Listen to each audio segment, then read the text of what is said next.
Hi, Steve Gordon here, your friendly neighborhood El Centro carpet repair expert.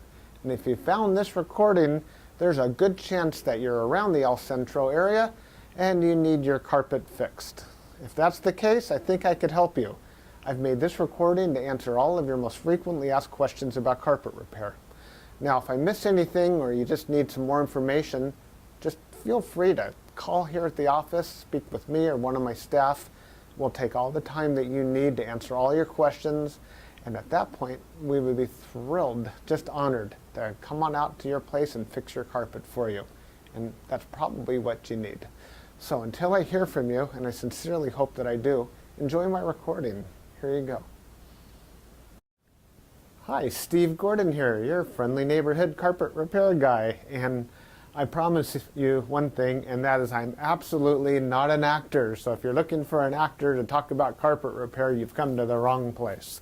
But if you want to know about carpet repair, whether it be carpet stretching, patching, Berber carpet repair, commercial carpet repair, transitions between your carpet and a floor, maybe your stairs need repaired, a seam could need repaired, or a few other things, well, in that case, you have come to the right place, because I'm going to talk to you about that, and I'm going to try to answer as many of your most frequently asked questions as possible.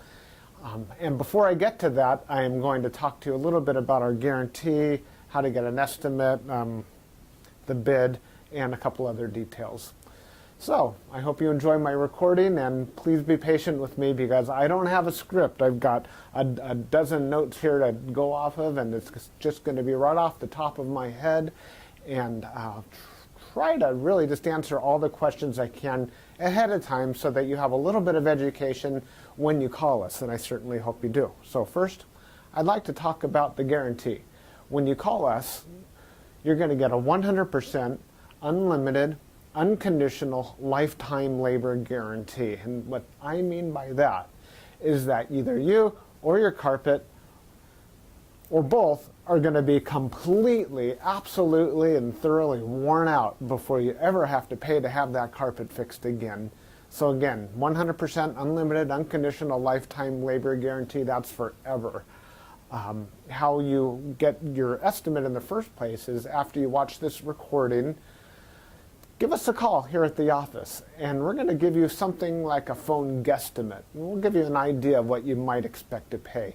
We might tell you something like between $150 and $300, or we might say between $200 and $400, or something like that. We're not going to know exactly, or even not even all that close, how much it's going to cost to have us fix your carpet for you. So if you feel like we're in the right sort of price range, then we're going to schedule an appointment to come on out and actually give you an absolutely free, no obligation bid. At that point, if you feel the bid is fair, and I'm sure you will because it's our business model to give you a fair price so that we could do the job right then and there all in one trip. We would really love to just do it in one trip. Now, I understand that sometimes you need to get a bid on one trip and then come back at a different time, have us come back at a different time to actually do the work. But by and large, it's normally best to just get it all done all in one trip, and that's how we'll give you the best price as well. After all, driving out to your place once is going to be less expensive for both of us than it would be to drive out to your place 2 or more times. Now, another thing about the absolutely free, no obligation bid is at that point we're going to actually have an opportunity to see the work. We're going to see exactly what needs to be done because you see, when you call us on the phone, even though you think you've explained the situation thoroughly, it's very likely that either myself or one of my assistants here that helps me answer the phone won't really understand exactly what we're dealing with until we actually see it. And so that's why we really do want to come out and give you a bid in person. And by the way, if you don't like the bid, if you don't think it's fair, we're going to walk away absolutely empty-handed, and that makes us sad. So sad, because we want to be out there, we want to fix your problem and put a check in our pocket and go off to the next one. After all, this is what we do for a living. This is how we feed our families. Speaking about money, please don't pay cash. We would really prefer that you pay with a check made out to Creative Carpet Repair, or use a credit card. You can call in the office with a credit card. So cash it's against the agreement I made with all my contractors. Now, if you work with me directly, if I'm the actual contractor that shows up to your house and you want to pay me cash, I'm happy to take it. But for any other contractor throughout my entire company, please don't pay cash. Now, I want to talk a little bit about the carpet repairs. I've got a little bit of housekeeping out of the way. Let's talk about carpet stretching. Most people wonder why their carpet is all rippled up. So if you look out at your carpet and you see more waves than the ocean, or it's more rippled up than you can believe, and there's peaks and valleys in your carpet and you're getting seasick just looking at it, or if it's a trip hazard, there's a real good chance that your carpet was never stretched in tight enough to begin with. You see, whoever stretched your carpet the first time around more than likely didn't use a power stretcher. Now what a power stretcher is a pole that it butts up against one wall on one side of the room, and this pole runs all the way across the room to a head that's on the other side. And when we push down on this handle, the carpet gets stretched, and it gets stretched so tight that we have no doubt at all that we're going to be able to live up to that unlimited, unconditional lifetime waiver guarantee. That carpet will never ripple up again. You have my absolute word of honor on that. And if I'm wrong, we'll do it again for no charge at all. When we stretch carpet in a room, it's always best to have the room completely empty. We can empty the furniture out of the room for you if that's what you need, but more often than not, the customer will want to get as much as possible out of the way. Now, don't strain yourself. Don't go moving a giant king-size bed or a dresser that weighs, more than 10 elephants. That's not cool. We have special tools. We have these sliders that we can put underneath the legs of the furniture. So even if your dresser weighs a couple hundred pounds and it's harder than heck to move, we get those sliders underneath there and we can move that stuff around if that's what we need to do. So don't strain yourself moving the furniture. Also, if you have a king-size bed and it's just completely unreasonable for whatever reason to move that bed, quite often we could stretch the carpet in that room without moving the bed. It's a lot more work. Those poles that I spoke about, they go actually underneath the bed, so we stretch the carpet right underneath the bed to the other wall. And it's a lot harder. It takes us a lot more time and effort, but it can be done. So that's a little bit about carpet stretching. We use a power stretcher. We don't just kick it in with our little Susie Homemaker little knee kicker, and it leaves a little bit of extra carpet at the end. We cut off that excess, and you'll see how much carpet we cut off when we're done. We throw it in a bag, and we tuck in the carpet along the edge, and boy, life is good. It looks so much better. One thing that you might be aware of when we finish, though, is if you had large ripples, the carpet could be soiled along the top ridge of those ripples more than at the valleys, and that makes sense. Where you're walking, that's where it's going to get more dirt. So after you stretch the carpet is a real good time to have the carpet cleaned. Also, the carpet's out of the room, and the furniture is out of the room, and it's just a great time to clean the carpet. It looks a lot better at that point. Mind you, like I said, this is unscripted, so I'm just going to talk to you about carpet repair. Now let's talk about Berber carpet repair for a minute. Berber carpet repair has rows. Well, Berber carpet has rows. And actually the word Berber carpet, or the name Berber, it isn't exactly accurate. Berber carpet actually comes from a place out in the Middle East, country or countryside, where the area is called Berber. The Berber people or something like that. Anyhow, it's a very expensive rug, Berber rug. That's the actual meaning of the word Berber rug.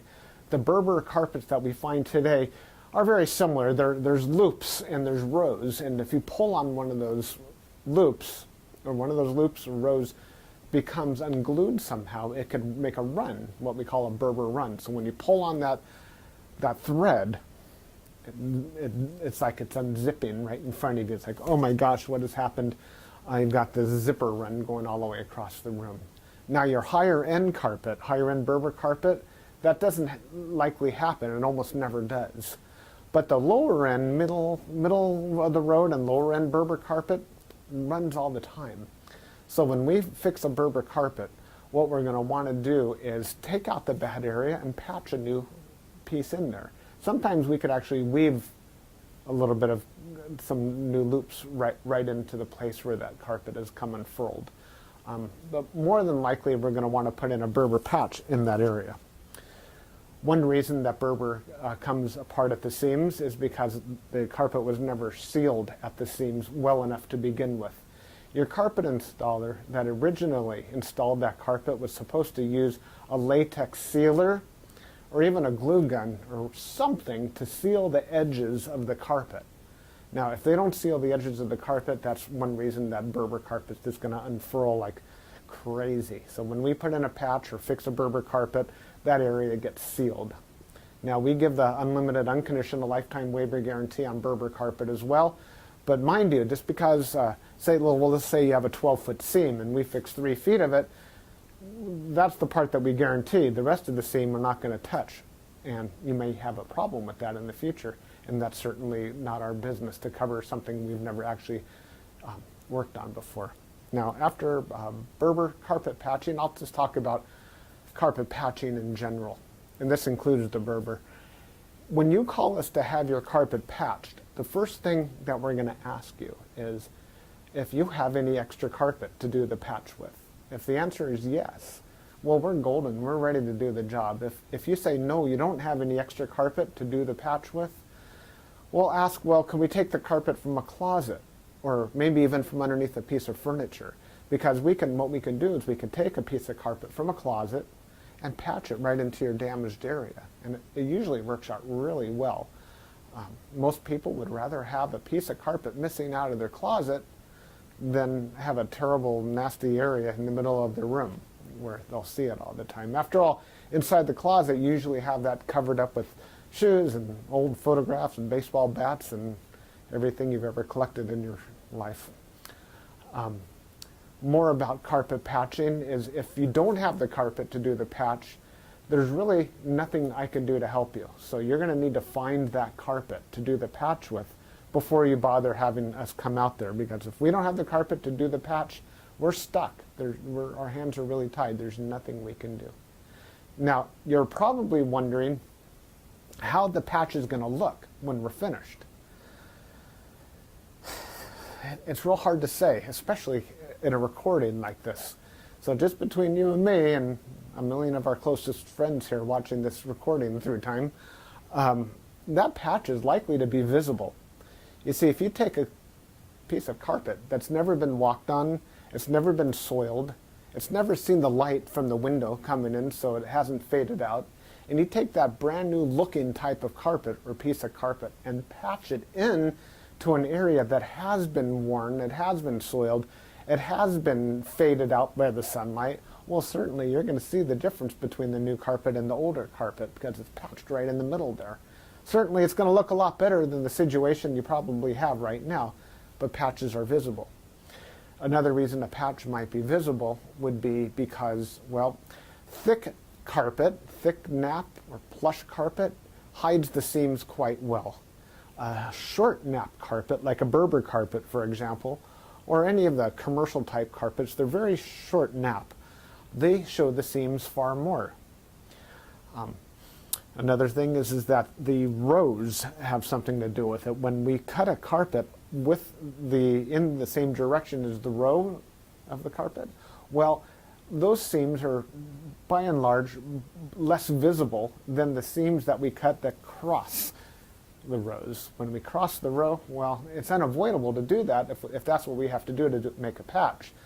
And those seams stand out a little bit more than the ones that go along with the rows. So carpet patching, that's what we specialize in. We could absolutely do that for you. Have the carpet available for us, and we also back up our patches forever, just like everything else, just forever and ever and ever. That patch will never come up. After patching, well, we could talk a little bit about pet damage also when we talk about patching. If you have an animal, a dog or a cat, or I've even seen where it's been a bunny or a few other animals that have actually gotten locked behind a closed door, what'll happen is they'll get that separation anxiety and they'll try to dig their way out and they'll just rip the heck out of the carpet. That's one of the main reasons we'll do carpet patching. If that's the case, well, certainly it's just like any other patch. You supply the carpet, we'll put it in.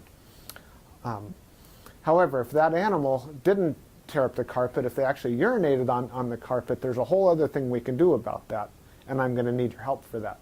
What we'll do is we're going to ask you to go to the pet store or go online and buy twice as much of a product as you think you're going to need, maybe 4 times as much, to actually kill the odor.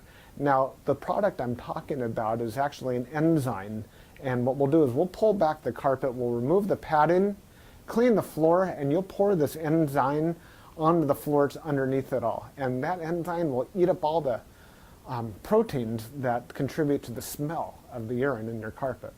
Then we'll put in new padding, and you'll pour that enzyme cleaner all over the backing of the carpet as well at that time.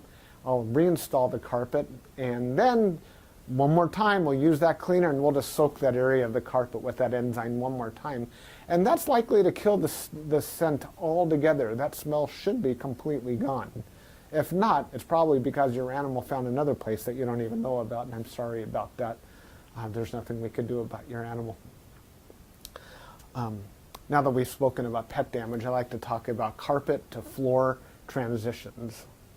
A lot of people call us because they've put in a new floor. Maybe it's a tile or a wood floor, and their carpet now needs to be finished along that edge. More often than not, we don't need to put in any kind of metal there. There's a lot of different types of situations where you do want a metal. If you have an apartment building and you want the carpet to last a long time, between the carpet and, say, for example, a linoleum floor, we could put some metal there. There are flat metals. They're the type of metals that they're called, I've called them beat-down metals before. I'm not sure exactly what they're called. Beat-down metals, they're golden, they're silver, and the carpet goes right in there and it gets hammered down, gives a nice clean edge, and it protects the edge of the carpet for a very long time. But if you're like most homeowners, that's not why you're calling us for a transition. You're calling for the transition because you just put in a nice marble or travertine floor, or maybe a wood floor. And so what we'll do with that is we're going to pull back the carpet and put in a new tack strip right up alongside that floor. Now that floor is going to be holding the place as if it were a wall.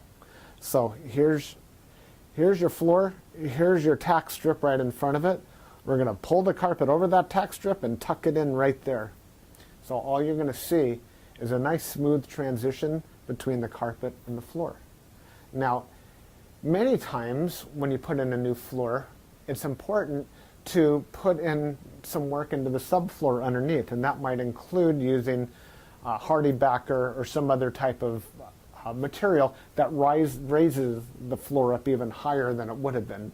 So let's just say, for example, you've got a 1/2 inch new tile and another 1/4 inch of underneath there of a hardy backer, or it could even be more. It could be 3/4 of an inch altogether, or even more, that is higher than the carpet. That's extreme. It's usually not that high, but let's just say it is. If we just bring the carpet up and end it right there, well, you're going to stub your toe against that thing. You're going to be cursing to holy high heaven every time you do that. It's just not fun at all. Trust me, it's not. You'll understand if you ever do that. What we're going to want to do in that case is one of two different solutions. We're going to do one of two solutions. One is we can pull back the carpet quite far and use a product like a Fix-All, which is a very fine cement type product. And we're going to feather in a nice ramped area, so we raise the level of the floor slowly up to meet it. What's great about that is the floor and the carpet will be at the same level, then you won't stub your toe. What's not so great about that is when you're walking up that little ramped area, well, you feel like you're walking uphill.